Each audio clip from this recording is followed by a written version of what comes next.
Idinadalangin kayo upang kayo'y ariing karapat-dapat ng ating Diyos sa pagkatawag sa inyo, at ganaping may kapangyarihan ang bawat nais sa kabutihan at gawa ng pananampalataya, upang ang pangalan ng ating Panginoong Jesus ay luwalhatiin sa inyo, at kayo'y sa Kanya ayon sa biyaya ng ating Diyos at ng Panginoong Jesucristo.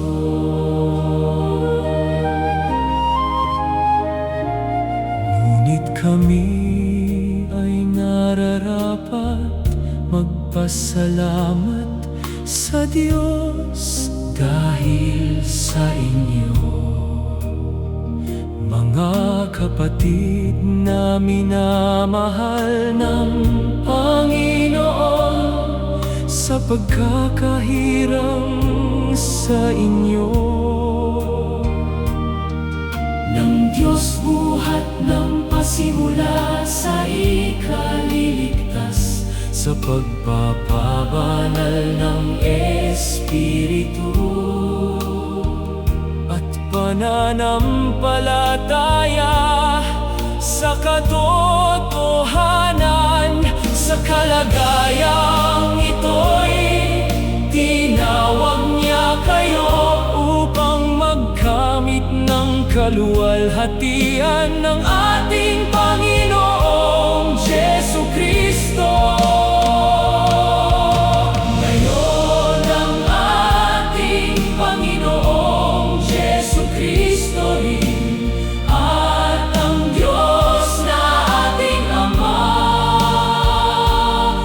Sa amin ay umibig at sa amin ay nagbigay ng walang hanggang kaaliwan, at mabuting pag-asa sa pamamagitan ng biyaya. Aliwin nawa ang inyong puso at patibayin sa bawat mabuting gawa at salita. Ngunit tapat ang Panginoon na magpapatibay sa inyo, at sa inyo'y mag-iingat sa masama, at patnubayan nawa ng Panginoon ang inyong mga puso sa pag-ibig ng Diyos at sa pagtitiis ni Kristo, at may pagkakatiwala kami sa Panginoon tungkol sa inyo.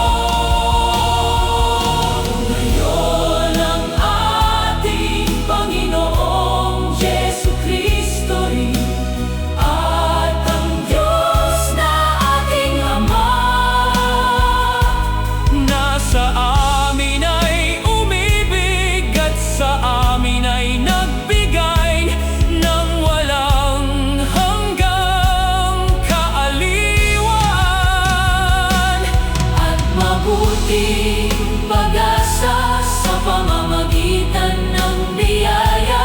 Aliwin nawa ang inyong puso at patibayin kayo sa bawat mabuting gawa at salita. Katapus-tapusan, mga kapatid, ay inyong idalangin kami upang ang salita ng Panginoon ay lumaganap luwalhatiin nawa. Ngayon ang Panginoon din ng kapayapaan ay magbigay nawa sa inyo ng kapayapaan sa buong panahon at sa lahat ng paraan. Ang Panginoon ay sumainyo.